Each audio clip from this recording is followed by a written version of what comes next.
Hello, how are you? This is Craig Beck, the stop drinking expert. I've got the old winter jumper on today. It is actually a bit chilly.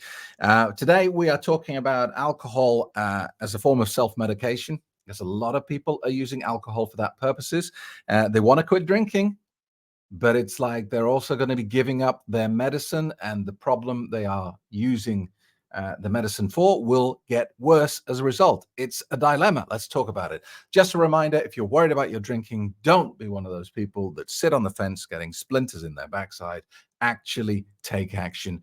Do something. I have written a book that has helped hundreds of thousands of people. It's called Alcohol Lied to Me, and you can get it absolutely free of charge. Just go to the website, stopdrinkingexpert.com. All right. So the reason we're talking about this today is I got an email from Carly here. Carly says, hi, hope you're well. I've listened to your December podcast about pink cloud syndrome and got your email address from it. I'm struggling at the moment. My story is I'm a 28-year-old young woman with problems with alcohol. Not sure when or where this stemmed from, but I find it's getting worse. I'm not someone, I think that's meant to be that is open about it. Or if I am, I would be doing it in a joking way. I feel like I rely on it due to routine and boredom because I suffer from ADHD. I feel like I constantly crave something to make me feel better. I'm currently drinking around 2 bottles of wine Monday to Friday, and on a weekend, 3 to 4 bottles. I know this is something that's going to ruin me, but I'm finding it hard to give up, not due to needing it, but due to wanting it. Hope you can give me some advice if you have anything for this crazy email. Lol. All right, Carly. So lots to talk about there. The first thing to say is if this statement you make here, that you find it's getting worse, that is exactly the nature of the drug. Problems with alcohol do not just get better on their own. That never happens. And the reason why is because of the insidious way that this drug works. And it's quite unique in this. No other drug really works like this. No other drug has the patience of alcohol. Most other addictive substances, opioids, painkillers, heroin, cocaine, even nicotine, quite rapidly get you addicted. You know, you smoke cigarettes for a few months, you're going to be you're starting to get that nicotine addiction going. Yeah. You can drink alcohol and socialize for years and not be addicted. It's so slow, the process, that it takes years and decades for you to realize that you've got a problem. And it's because it's so painfully so and so patient. This is why it's so dangerous, because alcohol is quicksand. You don't realize you have a problem until you are up to your waist in it. And by the time you realize you have a problem, you've still got a long way to go. You're still going to spend years kicking and screaming and struggling and trying to work this out on your own. You're going to come up with silly rules for your drinking. You're going to think that you're in control and that if you just tweak this a little bit, you'll be able to somehow regain control of your drinking. You know, you say things like, I'll only drink on the weekend. I won't drink during the week. I'll have a glass of water for every drink I have. I'll only drink on special occasions. I'll only drink wine and never spirits. I'll only drink beer and never wine. You come up with all this nonsense that you believe will help you wrestle back control and pull you out of the quicksand. But actually, all you're doing is you're struggling in the quicksand. And what happens when you do that? You sink deeper, don't you?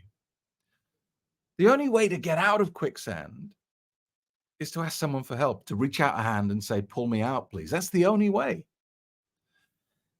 And it takes a long time for people to come to terms with and accept the reality that they're not in control anymore and they are not capable of pulling themselves out of the quicksand. You've got to swallow your pride, admit defeat, and be willing to accept help. And that's where my course comes in at stopdrinkingexpert.com. So that's the first important point, Carly. Now, so basically what you're doing here, Carly, is you're doing what a lot of people do, and that is self-medicating. You are medicating your condition, ADHD, with alcohol. And I've never had anyone reach out to me before who's using alcohol for ADHD. Normally, the self-medication emails that I get are about anxiety predominantly. That's number one, depression, and pain. So a lot of people will email me and they'll say, "Well, I'd love to stop drinking, but my anxiety gets 100 times worse when I stop drinking, and I can't bear it." Or I'm depressed and lonely, and alcohol is my only escape. Or I'm in severe physical pain, and nothing touches it apart from alcohol. All right. So you're in that group of people who are perceiving alcohol to provide a short-term benefit, and to a certain extent, it does because it's an anesthetic. It dulls your awareness. So yeah, okay, there's a slight short-term benefit, but the price that you pay for that tiny, tiny benefit is enormous.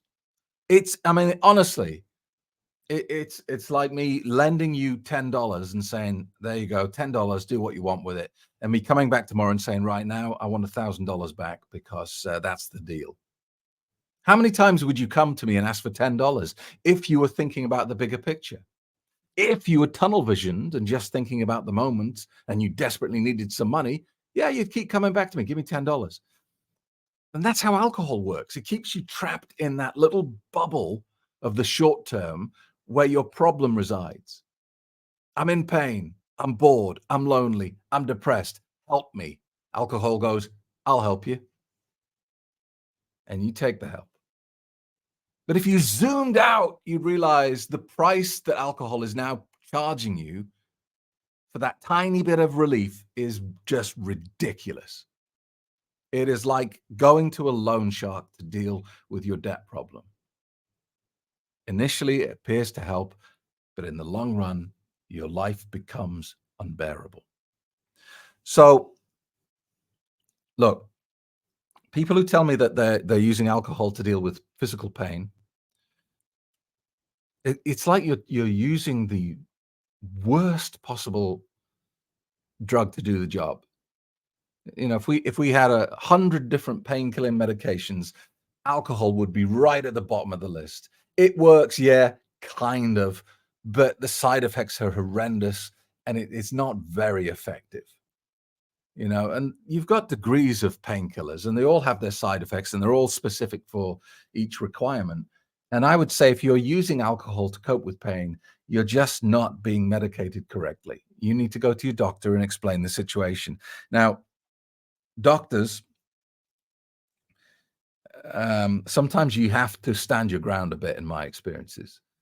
Doctors not only have your interests at heart, they also have a broader remit. They've got to make sure that they're not fueling the opioid epidemic.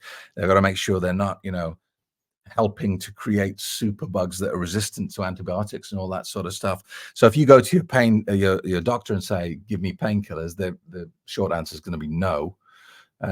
So you've got to go with the facts, with a strong argument, and you've got to go with a bit of determination. If you are genuinely in pain on a daily basis, you are living with chronic pain, and your doctor's refusing to give you painkillers, you just need to stick your heels in the ground and start demanding. Be a pain in the ass. Don't accept no.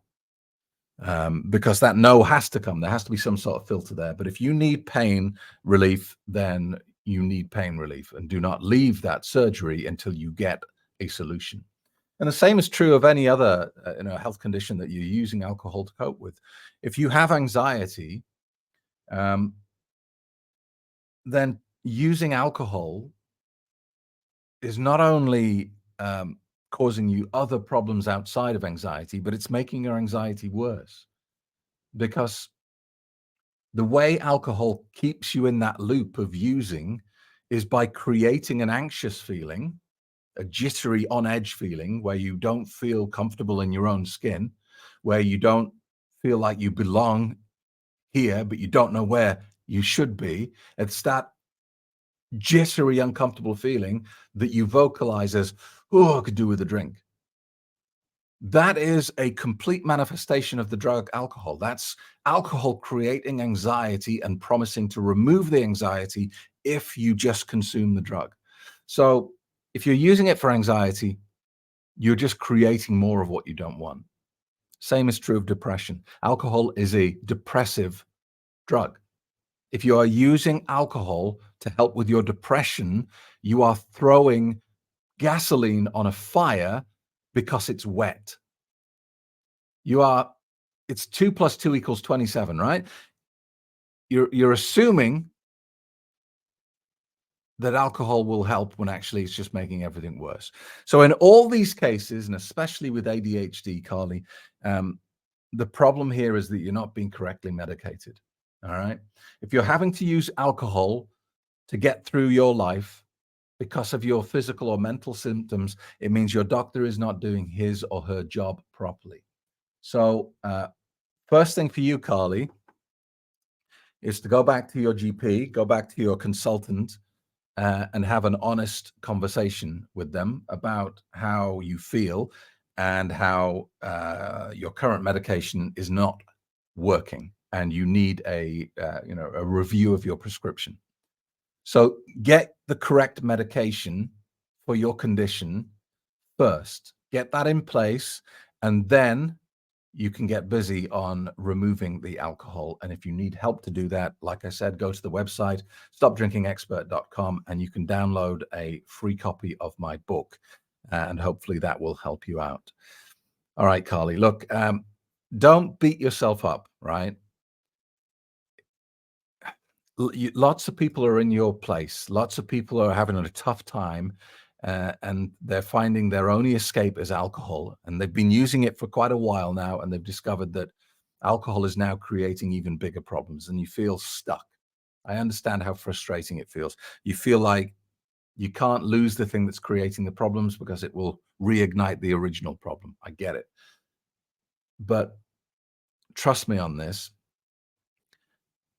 the alcohol is not really helping. It's an illusion. It looks real in the same way that when Penn and Teller do a magic trick, it looks like it's real magic. It's not. It's theater. It's a stage prop. It's a rigged, gimmick. And that's what alcohol is. It's a rigged gimmick. All right. It appears to be helping. Trust me on this. I know what I'm talking about. It's not really helping. So don't be afraid of it disappearing from your life. Understand that good things are coming when you stop drinking the attractively packaged poison on a daily basis. All right. Thanks a lot for being with me. Don't forget to like and subscribe. Love to hear your comments below. And I will see you in the next episode. Thanks a lot. Bye bye.